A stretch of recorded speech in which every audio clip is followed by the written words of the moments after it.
Hi guys and welcome back to the Mighty Blues. My name is of course Cameron and welcome back today to another video. It is the game preview ahead of Monday's Premier League fixture against Chelsea. Carlo Ancelotti's Toffees travelling down to Stamford Bridge off the back of what was a great result against West Bromwich Albion. Not necessarily the greatest performance. Fantastic result prior to that against obviously Southampton and Liverpool. 3 wins on the bounce, 3 clean sheets on the bounce as well. Carlo looking to make it 4 obviously.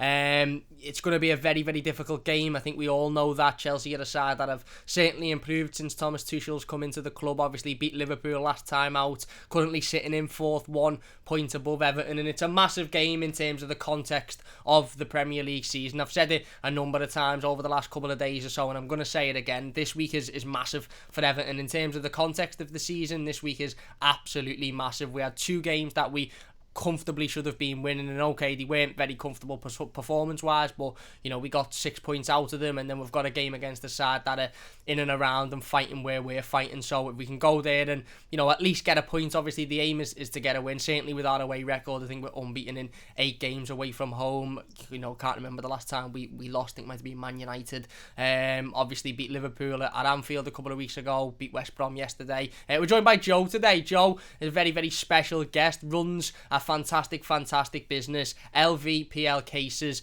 on social media and websites. Absolutely unbelievable custom cases, designs, prints as well, and we're going to go into talking a little bit about that later on in the video, and you know, get into Joe's sort of business side of it, and you know, obviously the cases, because they're absolutely fantastic. I've also ordered myself a couple as well, which is fantastic, and I can't wait for them to come. So yeah, we'll get into that a little bit later on in the video. But just to start off, Joe, obviously a very, very good result last night against West Brom. Not the greatest performance, but a good result nevertheless. Nope. And we go into this game against Chelsea, and it's massive, isn't it, in terms of the context of fighting for Europe? It's only so many times in the season where you can say it's our biggest game of the season, isn't it, really? That's it. It feels like we're saying that every week, though, doesn't it? Yeah. Our season's normally finished by now, isn't it? Absolutely. Normally supporting City by this point. That's it. It's going to be very, very difficult tomorrow, isn't it? I mean, what did you make of last night's performance? I suppose it wasn't the most entertaining, it wasn't the best performance, but results wise, it was exactly what we needed, wasn't it? And ultimately, you know, we can sit here and talk about how it's not very nice watching Everton at the moment, but as long as we're winning games, that's all that matters, isn't it? You could tell it was an Allardyce side. Absolutely. Got the whole of the Midlands behind the ball. Absolutely. It was that many bodies. But 3 points, lad, innit? That's it. Gotta do what you gotta do. That's all you can ask for. That's all you can ask for. And ultimately, like you said, it was difficult. They were difficult to break down. They're a difficult team to go to, and they've taken points off, you know, Man City, Liverpool, Man United, Chelsea. They've taken points off a lot of big teams this season, which is you know, which meant that the result yesterday was obviously massive for Everton. Coming into this one then, Chelsea obviously sitting 4th in the league, 13 wins, 1 less than Everton, 8 draws and 6 losses. They've got a couple of less losses, than Everton have. 47 points, 1 ahead.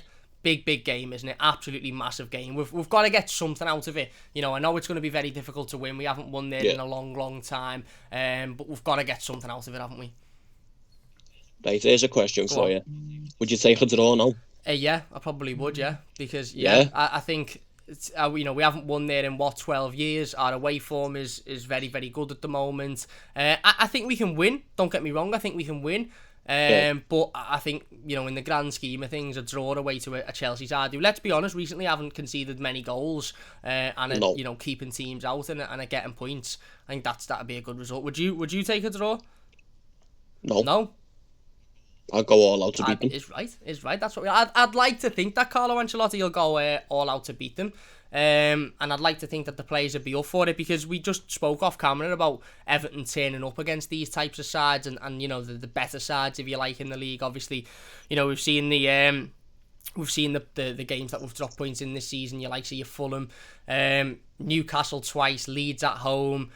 So you know, the games against your likes of your Chelseas, your Arsenals, your you know, Liverpool, Tottenham, other than Man City and Manchester United, we usually turn up against these types of sides, don't we? So do you expect a much better performance then on Monday than what we put in last night? It's going to have to be, That's isn't it? If we play like that in the first half, everyone will be switching off by about half an hour. And I think Chelsea will be a lot better than West Brom were as well. I mean, to be fair to West Brom, they come out at us and they were better than I expected, to be fair. Certainly in that first half, they sort of took the game a little bit to Everton, and if they had a bit more quality, then it might have been a little bit tougher for Everton. Chelsea will obviously have that quality. They've got the likes of Mason Mount, who scored a fantastic goal last night. Obviously Timo Werner, who hasn't been in great form this season, but is still a very good goal scoring striker. See, lad, why have you just said that? Why have you just said he's not in good form? I know, I've jinxed Everton, obviously. I know, I've jinxed it, haven't I? Touch wood anyway, listen. Five run scored that after it, then, yeah. I know, I should know that. I should know better than that. But it will. They're a much better side than what West Brom are ultimately, and that's why they're sitting in the top, 4. Obviously, they've had just about by a point. They've had a little resurgence since Thomas Tuchel's come in, I think it's fair to say. And Frank Lampard, I thought, didn't do too bad of a job. I think it's probably quite harsh that he was sacked, but ultimately the expectation of a club like Chelsea is very much Champions League or bust. And if you're not finishing in Champions League places, if you're not challenging there, then you're not going to last in a job, whether you're a club legend or not. No. Again, I feel like this is going to be another one where it's a team that's going to be difficult to break down. In terms of, obviously, you mentioned there about going all out, and you'd like Everton to go all out for the 3 points. How do you think Carlo Ancelotti will approach this game? Do you think it'll be more of a defensive sort of approach, a little bit like Chelsea at Goodison and Arsenal and, obviously the derby a couple of weeks ago? Or would you like us to go head-to-head with Chelsea? Because I'd sort of think that if we did go head-to-head with Chelsea, I think we could match them. But I understand that Carlo obviously has been very, very sort of cautious of the quality of other teams. And I think Carlo's very focused on, which is right, because this is what every manager should be focused on, results rather than performances. And, if we're bored to death, as long as we get the 3 points, that's all that matters. So yeah, do you sort of think we'll maybe defend a little bit on Monday and sort of hope that we can hit them on the counter-attack? I think it'll be similar to the derby, to be fair. Yeah, no, I agree. There's no point going all out at the Misty. It'd be a risk, and ultimately, if he went all out, we'd all be sitting here, wouldn't we? A couple of days later, saying, "Why didn't you just sit back and defend?" Yeah, that's it. We can never get it right, can he? Really, according to Everton's weather. That's it. There'll always be someone who isn't happy. Even yesterday, I said it on my live stream before. It baffles me. I don't necessarily think this is Evertonians, but there's certain football fans who, I think Man United fans did it after Jose Mourinho won the Europa League, and they were like, "Yeah, but the football's boring. It's horrible to watch. And you've just won a Europa League. You've literally must be bad to win a trophy." That's it, mate. I said it before. If we finish 4th. And, we're not going to be sitting here at the end of the season if we finish in a Champions League place and saying, "Oh, yeah, but remember West Brom? That was a horrible game to watch. It was dead boring." Remember Southampton on that Monday when we won 1-0? Remember that? Exactly. It won't be like that. We'll all be sitting here made up that we've finished in a Champions League position. Carlo Ancelotti hasn't had his press conference yet. Well, he had a little press conference after the game last night, but he won't have a formal press conference like he usually does because obviously of the quick turnaround. He didn't mention any injuries. He wasn't asked about any questions, so we don't know about the fitness of James. We don't know about the fitness of Tom Davies, Seamus Coleman. Obviously, they're big misses. Obviously, they weren't too much of a miss on Monday or last night because we won both games, but certainly somebody with the quality of James Rodriguez, he could be a real miss if he's not available on Monday. I can't even speak here. It's all good. He'd be a bigger miss on Monday than what he would have been last night. Yeah, no, I agree. 100%. I agree, and he's that type of player with the quality that, he can open up teams like Chelsea, and obviously we've seen Gylfi Sigurdsson, who's had a decent little run of form recently, and he started to sort of get involved, certainly in terms of goals and assists and stuff. But James is another level, isn't he, mate? He's a different level of creator in the middle. He's everything we wanted Gylfi Sigurdsson to be. He is. When we signed him for 50 million quid. I agree. He's a superstar. He is a superstar in there, and I suppose leading into this game, then obviously, like I said, we don't know any injury updates, and guessing Carlo Ancelotti's predicted 11 is, it really is guesswork. It's nigh on impossible to guess a predictor because we don't know which formation he's going to go for, which tactic he's going to go for, who's available, who's not available. What keeper he's going to go for. Exactly. I mean, he said yesterday that he thinks Jordan Pickford's upturn in form is because of the rotation and because he was taken out at an important time. And to be fair, it's difficult to argue with that because definitely not. You know, he's been excellent, certainly in the last sort of 3 or 4 games, Jordan Pickford. I mean, he's made a massive save on Monday against Southampton to keep us in the game, or to win us the game effectively. Massive save last night in the first 10 minutes. Big saves against Liverpool. That save last night has not been spoken about I enough. Agree. It was exceptional, wasn't it, mate? You watch it in slow motion, he's the complete other side. He's flat-footed. Yeah. How he's actually got his short arms to that. It is. It's. I watched it in slow motion before, and you're almost certain it's going into the back of the net, aren't you? And then all of a sudden, an arm just comes out of nowhere. If you showed it to someone who didn't watch the game, they'd think that would win in. Yeah. 100%. Absolutely. But ridiculous save. Absolutely, it was. It was exceptional, and he's done that on a couple of occasions in the last sort of 2 or 3 games, and he's kept us in the last 2 or 3 games as well, which I think is vitally important. And he could be a key on Monday night. I'm sure he will be a key on Monday night because, you know, I'm sure Chelsea will get through on an occasion and break forward and throw balls into the box, and you know, he'll need to come up with some massive saves. Like we said, obviously they're a very difficult team to beat. They're a very difficult team to score against for a start. Beat Liverpool last night 1-0. Drew with Man United on the weekend, which was a very boring game of football, but ultimately I think they'd take that. Drew with Southampton the week before, they beat Atletico in the Champions League in midweek, but beat Newcastle 2-0 the week before that. So in terms of Premier League results, obviously they've drawn a couple in recent weeks to Southampton and United, beat Liverpool last night. They're not a million miles away from Everton in terms of, you know, again, obviously we beat them at Goodison Park with 2,000 fans at the stadium in December. Obviously it was Frank Lampard, very different Chelsea sort of setup, very more focused on attacking. But it's not like these are a side that we should be massively fearing, isn't it, Joe? We could hit these on the counter-attack, especially with the form that Richarlison's been in. I mean, he's been excellent recently, hasn't he? Best Brazilian on Merseyside, isn't he? Best Brazilian in England, mate. Well, just ahead of Alan, obviously, but just about. I think the whole team performance has changed when he's turned up. Yeah. He's a winner. He's what he is, I think, Richarlison, and we don't have many of these.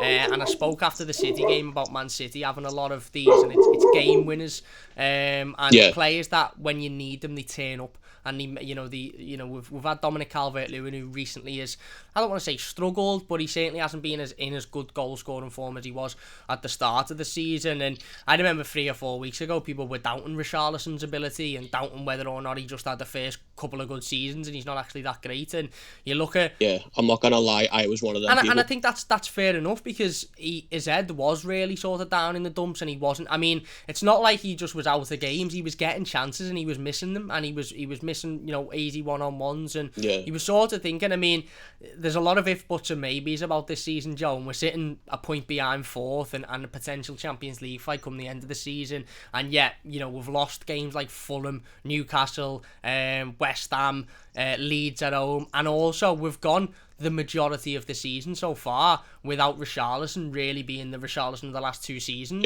If Richarlison had been on form for the entirety of the season, who knows where it would be, but makes you question what if, doesn't it? It is. It's exactly what if. What if we'd have beaten those teams that we should be beating? What if Richarlison had have been on, you know, the form that he's on now for the entirety of the season? But when he is on this type of form, mate, he's a game winner. Won the game against Southampton for us. Won the game last night.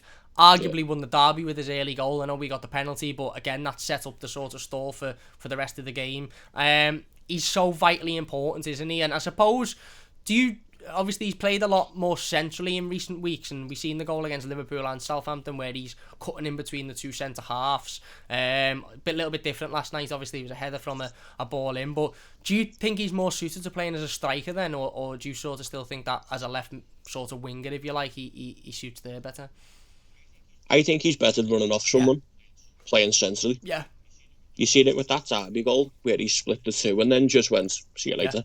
No one's catching him. I agree. And to be fair, you know, again, I think it was I don't know whether it was the Fulham game or Man United game. He had a couple of chances that he missed, and you were sort of thinking, oh, is this lad gonna, is he gonna find his goal scoring form again? And then he turned up against Tottenham in the cup, and he was just absolutely excellent. His goals were fantastically taken, and now everything that comes off his boot seems like it goes in the back of the net, doesn't it? You mentioned that. You mentioned that Liverpool goal. It's an excellent finish, but you look at the Southampton one as well. Again, very similar. Like you mentioned, he runs in between the two defenders, but also does a Richarlison 5 or 6 weeks ago round the keeper and slotted that comfortably. I don't think he does. So it's all about confidence, isn't it? And this is a lad who's in who's in a fantastic run of form at the moment and has got loads of confidence. He could be vital for us on Monday night. That's it. Even with that Southampton goal, if you watch it, he's still got a lot to do. Yeah. He's got to round the keeper. That's about 6'8" for a start, and slot it past him. And he does. He does that, and he's. I think he's been in great form recently, and like I said, he's come into form at the right time, really, because Dom, I don't want to say he's fallen out of form because he still works hard and obviously won the penalty against Liverpool, but goal scoring wise, he sort of maybe has struggled a little bit recently. And Carlo said last night after the West Brom game that the formation maybe sort of hindered Dom a little bit because he was pushed out on the right, but it was done to favour Richarlison, and maybe Carlo's looked at it and gone, Richarlison at the moment is a lot more confident than Dom, so I'd rather have him in front of goal. Dom obviously missed that chance last night, which was massive. We will get into it, but the starting 11 in a moment, mate. Like we said, Chelsea are 1 point ahead of us currently. They're in 4th, we're in 5th. 13 games won, 8 drawn, 6 lost. Are you sort of believing that this is a Champions League, sort of fight now? It's a fight for top 4. Are you sort of in that Evertonian mindset of just one game at a time, let's not think of it? Or do you sort of think, right, we are in a fight here? And I suppose if we beat Chelsea, I think we'll all sort of start to believe, won't we? In the words of the Reds, it's 12 cup finals, isn't it? That's it. It is. And go on. There's no point in looking ahead. Yeah. To like a game in 3 weeks' time. And I think that's a brilliant point that you've made there, because I think that's something that Carlo Ancelotti has sort of instilled into the minds of these players and the mentality of these players. I think whereas previously we maybe could have been, I won't say called, but we maybe could have been, our own sort of worst enemy in terms of looking at a game in 3 weeks' time. I mean, even earlier on in the season when we played Fulham, I don't think we were focused on Fulham. I think we were thinking, right, this will be easy, we'll get through this. We've got Liverpool next week, or we've got City next week. When we played Newcastle at home, I think it was, these are crap, they haven't scored in about 20 years away, we'll beat these. Now it seems like it's just one game at a time, doesn't it? And as scrappy as it might be, as difficult as it might be to watch, if you take it one game at a time and you keep winning games, we're inevitably going to be in that top 4 fight. I said it after the West Brom game, mate. We'll step up on Monday. We absolutely will step up. We won't perform like we did yesterday on Monday. We'll perform. We haven't got a choice. Because we'll get in a nice way, we'll get our asses handed to us, won't we? Oh yeah, big time. No, I agree, absolutely, and there's a need to step up. There's a need to, turn that level up, and Everton are capable of doing that, aren't they? I mean, obviously Tottenham at the start of the season was a great result. Stepped it up against Liverpool to battle and to fight and to, obviously, again, you wouldn't think that was an Everton team who hadn't won a derby in a decade, would you? You'd think that was an Everton team who just going out to do the job, but does that sort of add a little bit of frustration to you that we do sort of tend to be a little bit complacent in the easier games, or is it just a case of just get them through and win them and then focus on the sort of bigger games in terms of stepping up?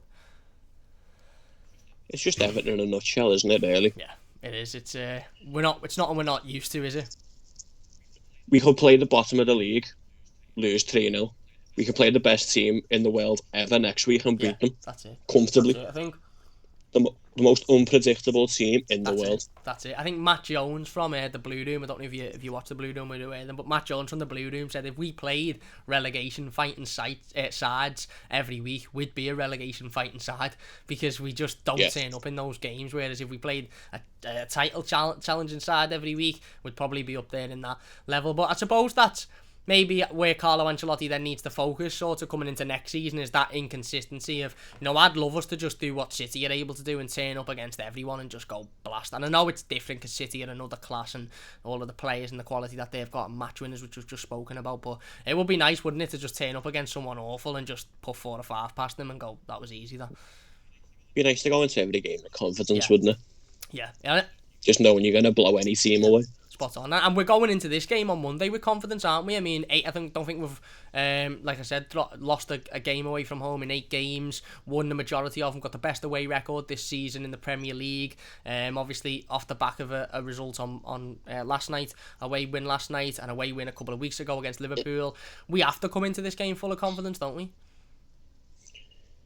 There's no choice, or you will just literally get your ass handed to you, basically. Yeah. But you need to... There's no point stepping off teams like Chelsea. Yeah, that's it.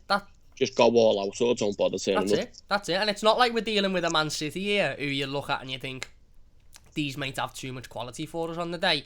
This is a team we've already beaten this season. This is a team that when we did beat them comfortably, that's what I was about to say. When we did beat them, they didn't pose too much of a threat. I mean, we defended for 90 minutes, but we defended for 90 minutes against Southampton and West Brom, so that's no surprise. It's not like they had chance after chance after thing. They had one chance towards the end of the game and Pickford made a save. So again, it's not a side we should be fearing. They don't concede many goals, that's for sure. And Thomas Tuchel seems to have really nailed down on that defence. So in terms of your likes of Dom, obviously, you missed the chance the other night, which was a big chance last night. Everybody needs to, if we get opportunities, we need to take them, don't we? And I think we're the most clinical team in the league in terms of chances taken. I think we certainly were at the start of last night's game because it flashed up on the telly. We're going to need that clinicalness, aren't we? And I suppose, like I said, we'll go into our predicted starting 11s in a moment. But that sort of, that one chance for Richarlison, that one chance for Dom, that one chance for James, they need to be hitting the back of the net, don't they?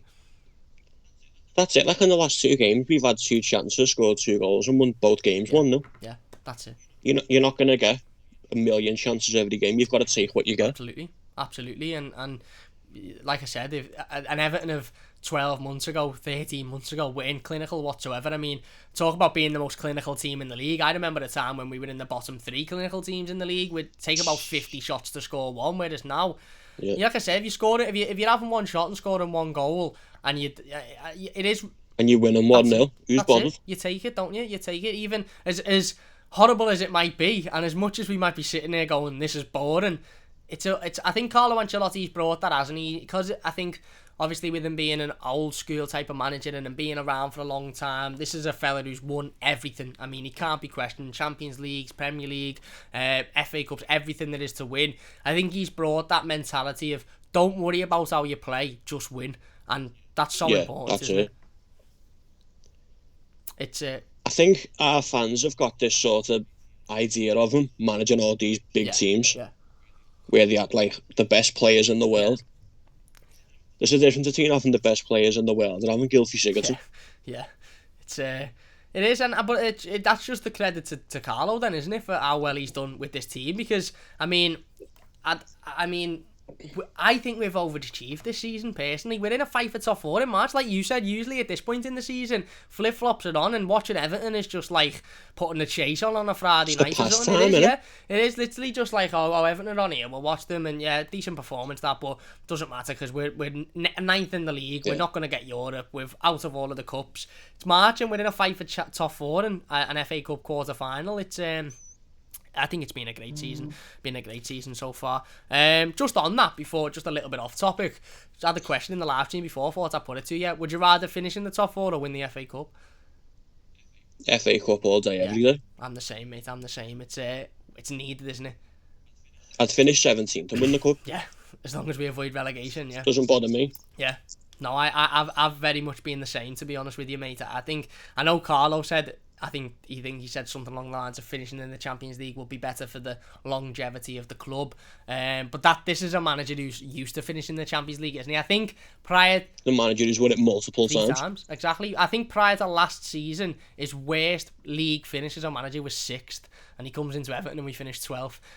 But that's a manager that basically tells us that he's used to playing European football every season, everywhere he is.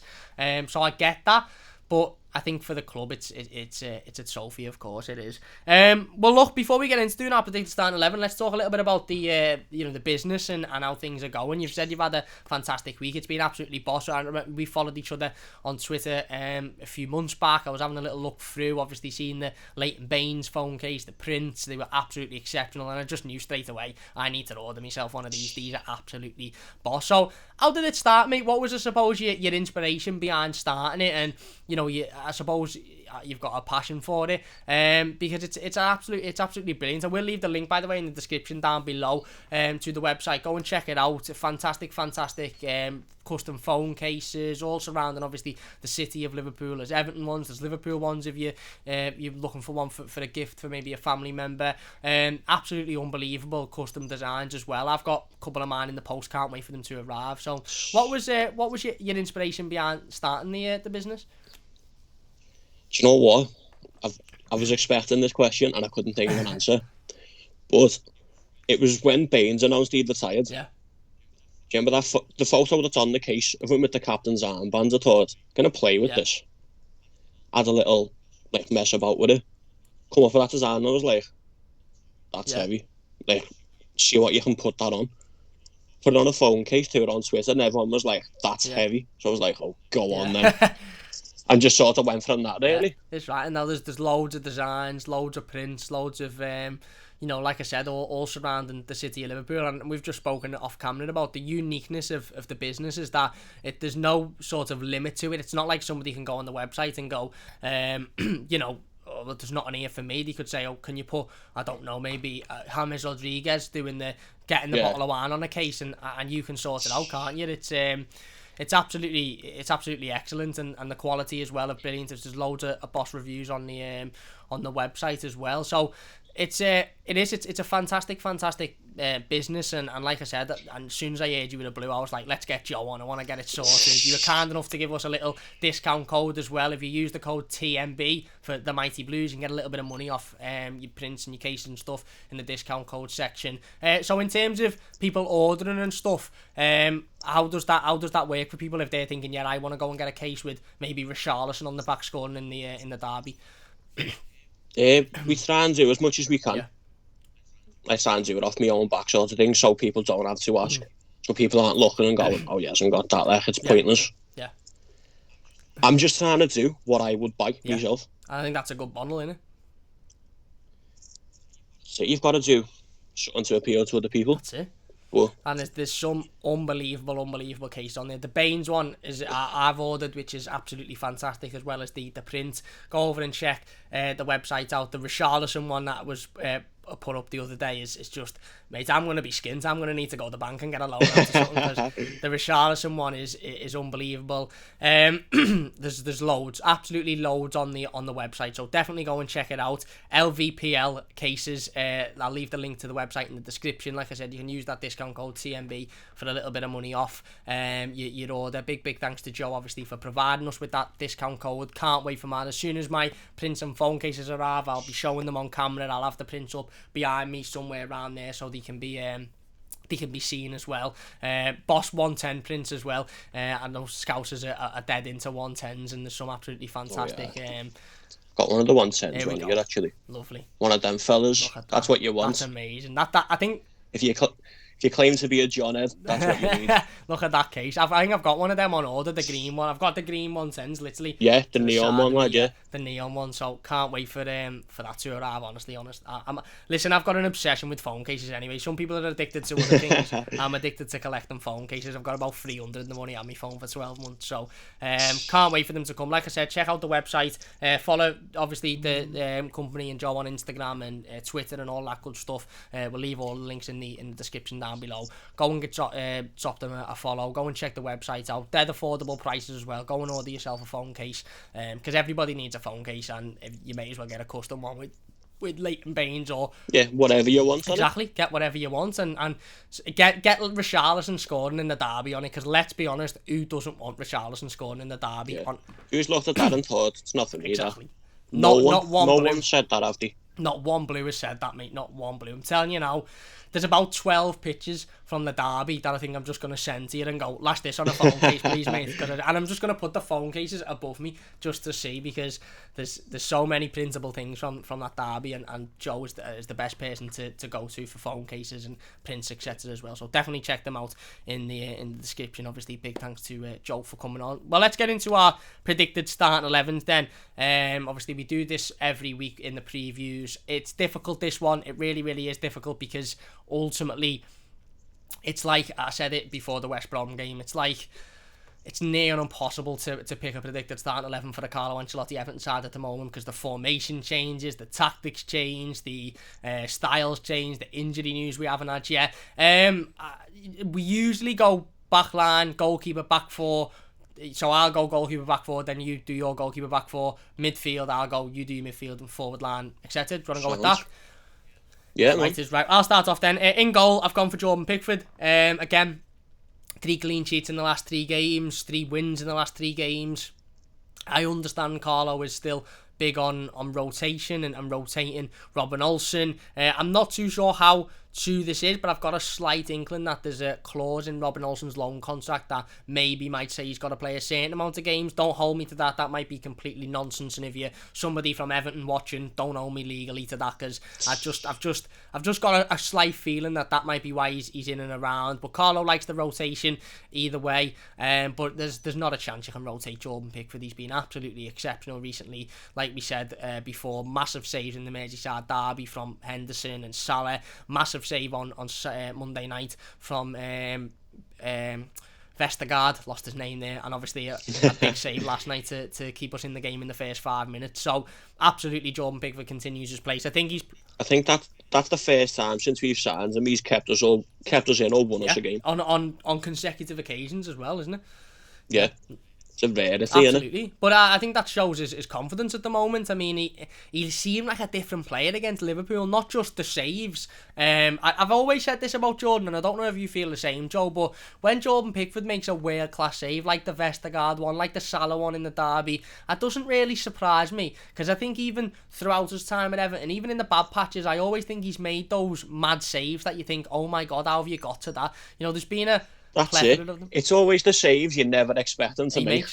He makes. But it's the basics that he can't Exactly, and that's what surprised me most in the derby, is when he made that Salah save, everybody was like, oh my God, that's unbelievable. And I was like, I expect that from Jordan. It's straight on him. It's a great save, but you'd expect it from him, don't you? Because you'd expect it from any good goalkeeper. Yeah. Especially a goalkeeper challenging for the Champions League place. But it's like you said in the derby, it's the Mane one where it's headed straight at him and he just catches it. It's the corners that he just come out and dealt with. It's the tame shots from 30 yards that he just threw himself on top of. And also, every time the camera zoomed to him, considering this was a lad who was absolutely ripped to bits in the media before the derby, well, for the last 6 months really. By Sky in particular. Yeah, by the absolutely, I agree. Sky, BT, I mean, Sky Sports done a montage before the derby, which was like all the things that have happened since 1999, since Everton won, and it had like the royal family in and all sorts of mad crap, and it was like you're literally Liverpool fan TV just commentating on the game. It's a shame it didn't have Van Dijk's injury in it, really. It's mad because it's dead mad, because as soon as the game finished, they went straight to the next game. It wasn't like talk about the game. It was like, we'll go to Fulham and Sheffield United now. Who's asked about Fulham and Sheffield United? They've just beaten Liverpool for the first time in 22 years. You were all over it before the game, talking about how we've had iPhones since we last beat Liverpool and all that crap. Yeah. But no, the best thing about that game was the fact they were so confident they were going to beat Everton. They had that little tit sat in the stands.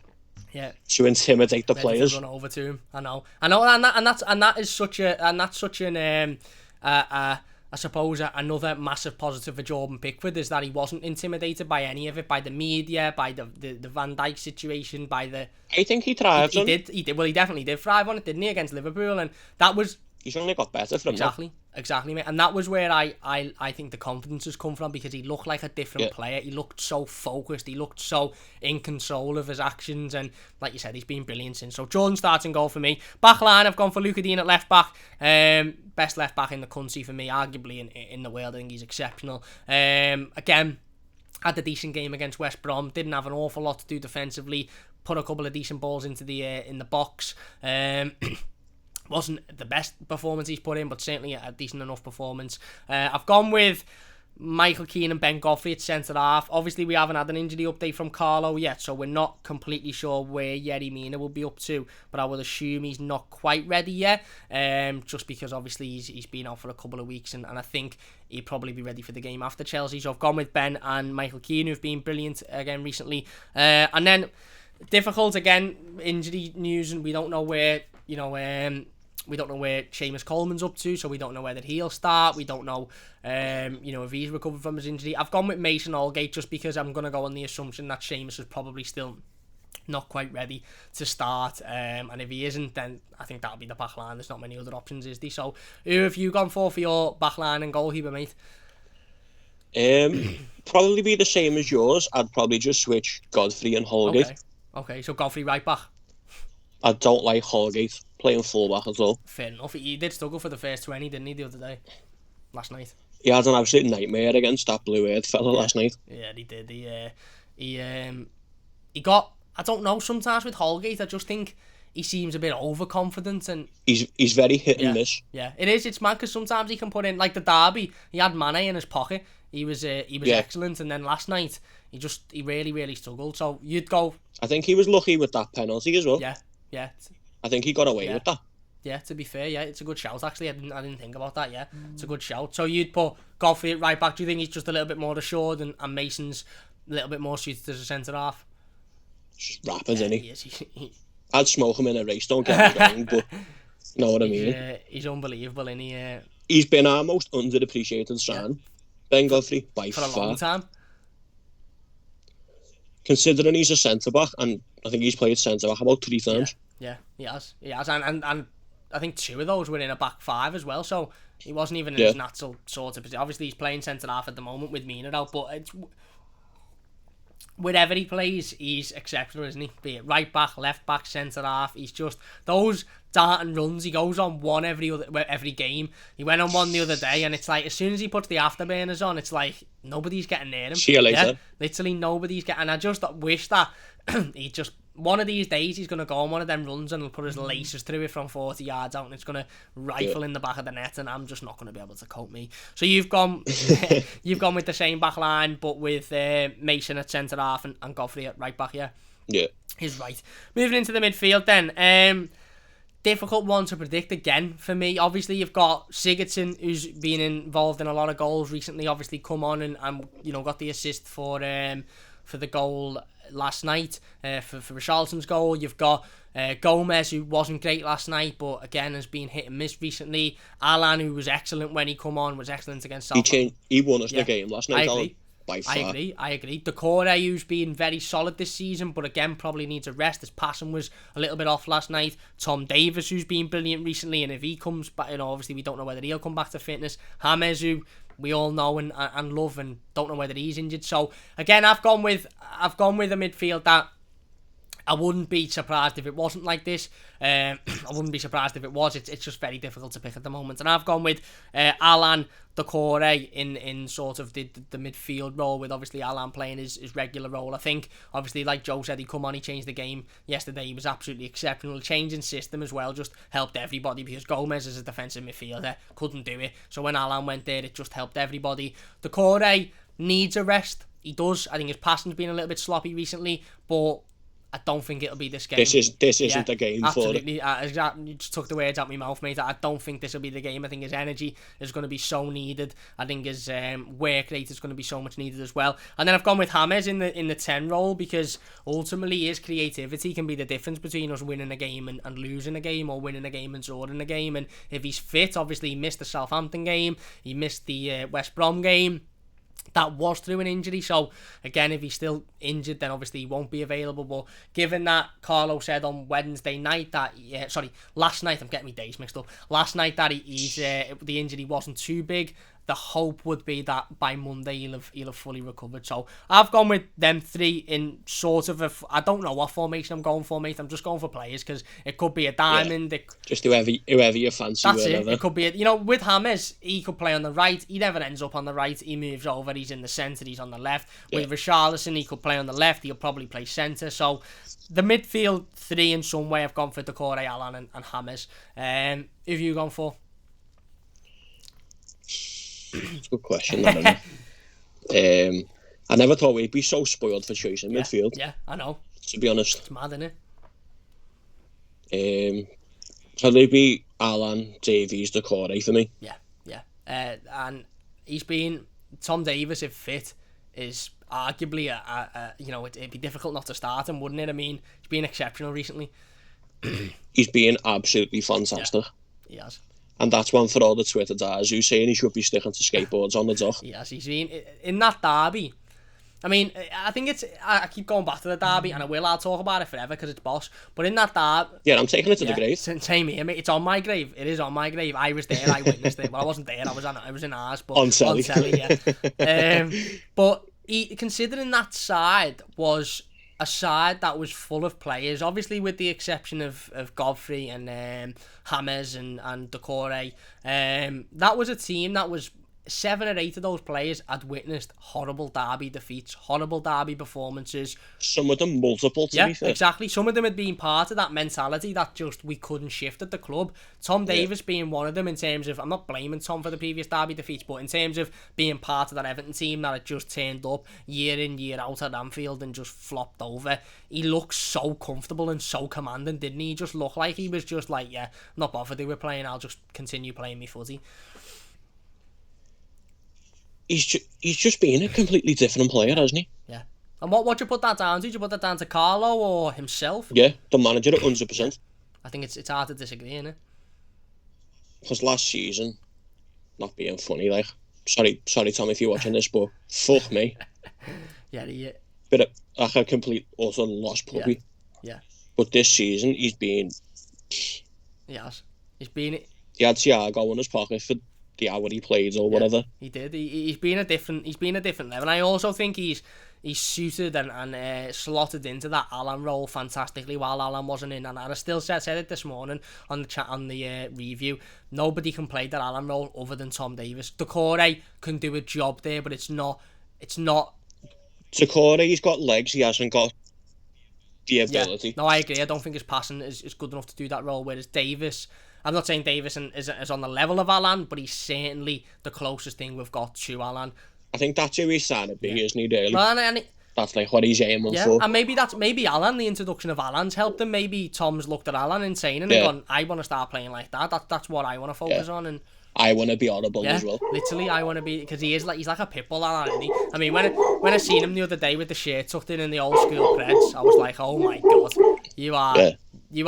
If you see him running to you and you had the ball, you just go with your hands. You go. I'd just kick it away and go on, fella. I can't deal with it. Give him a high five as he goes past. He is. He's wouldn't even attempt to kick the shit out of him. He's a different level, that fella, and he's a different level. So you've gone with Allan, Decore, and Davies as a midfield three in some form. Yeah, is right. Well then, I'll go for a front. Again, it's a front three, but it could change massively. I've gone with what I think Carlo will go with. Not so much what I would particularly go with. Obviously, I've gone with Richarlison and Dominic Calvert-Lewin up there in some form, be it Dom on in the centre and Richie on the left, or Richie in the centre and Dom maybe pushed out wide. Again, I think both of them have been exquisite recently, more so obviously in front of goal Richarlison, who's been exceptional. 4 goals in 4 Premier League games, not just the goals, but the effort. His actual performance is massively. Massively. I was just about to say that even the City game, when obviously he scored, but it come off the post and hit him on the arse or something. But even his overall performance in that City game, he was one of the only Everton players who wasn't just giving the ball back to them as soon as he got it. He was holding it up, he was winning fouls, he was using his body, he was falling over, he was giving it out. He's, like you said, his overall performances have been exceptional. But the goals and his finishing in front of goal has been very, very, very good recently. Like I said, his goal against Liverpool was exceptional. His goal against Southampton, brilliant. Great header last night as well. Dominic Calvert-Lewin, of course, I think he could do with getting in a little bit of goal scoring form again. Obviously, he hasn't. I don't want to say he struggled recently, but it certainly hasn't been as as free flowing as it was at the start of the season. But I just think that'll be a matter of time. I think it'll come a point where Dom will start to score goals again, and will start to get into that great goal scoring run. And then it's difficult to predict the next one. You've got Iwobi, Sigurdsson and Bernard, I think, are the three players that, or King. I think I'd knock King on the head because I don't think he fancies King from the start. I wouldn't be too bothered against him starting because I actually want to see him from the off. I want to see what he can bring, but I don't think Carlo will. It's been such a strange sign. It's just been a weird one, hasn't it? Because how can he be expected to do anything in the last 5 or 10 minutes of a game? It's no player can come on and, well, very few players can come on and change a game in that situation. And like I said, if you're gonna want to bring him in, certainly in the summer on a permanent, give him a few goals from the start. But again, for me, that was the West Brom game. He could have started from the first minute and seen how he done, not the game against Chelsea. Iwobi wasn't great the other day, really struggled for me. Again, I don't mind Alex Iwobi. I think at times he can be a good player, but I think he really struggled last night. And then you've got Sigurdsson and Bernard. Bernard was alright, hit and miss, didn't do much. Sigurdsson, obviously, that sums up his Everton career, doesn't it? Inconsistent, I think. Yeah. Just very blah. Yeah. No, I agree.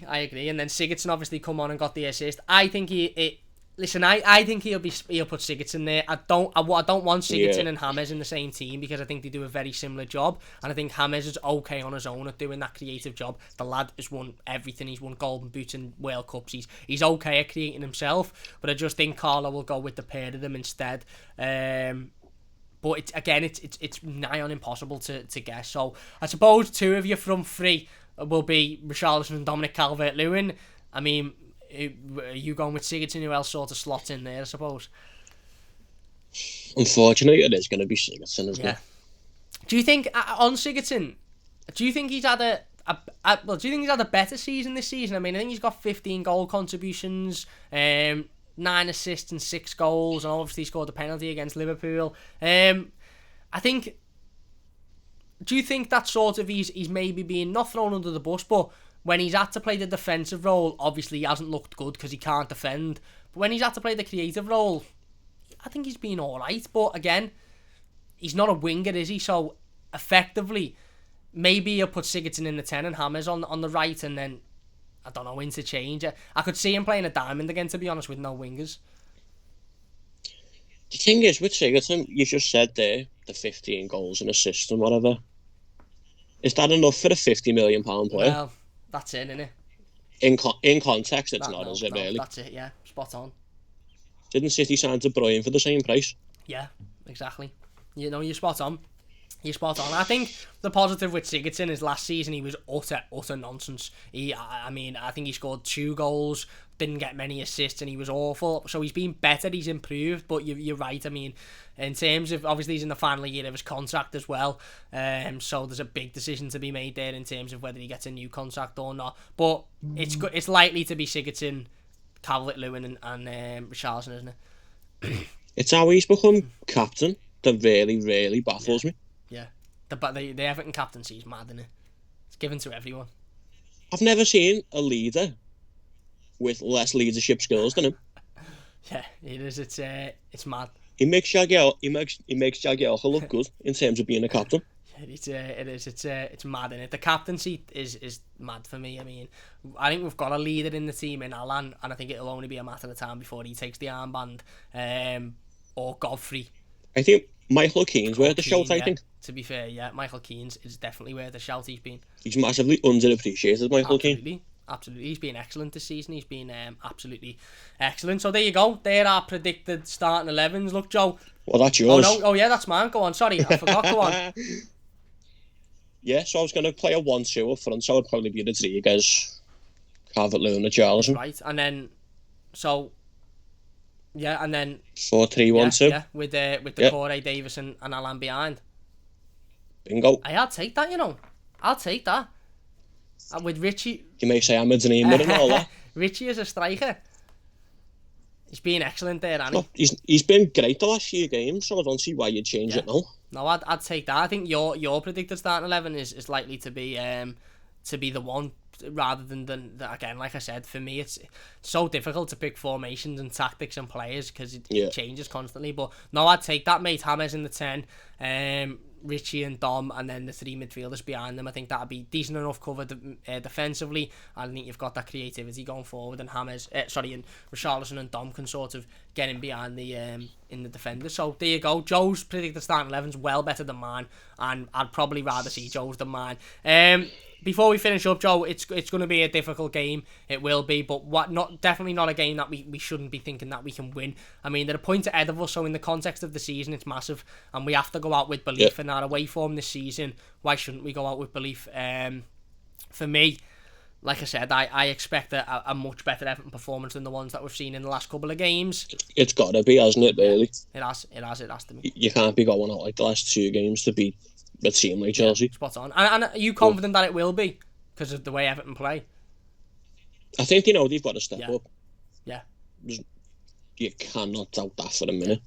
No, absolutely.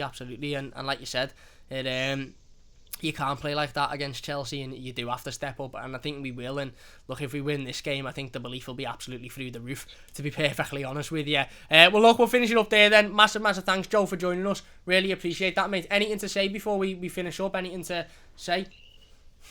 Thanks for having me on, lad. Of course. Look, it's been a pleasure, obviously. Come on anytime you want, mate. Anytime you want. There's always a space. Look, don't forget to check out Joe and LVPL cases in the description down below.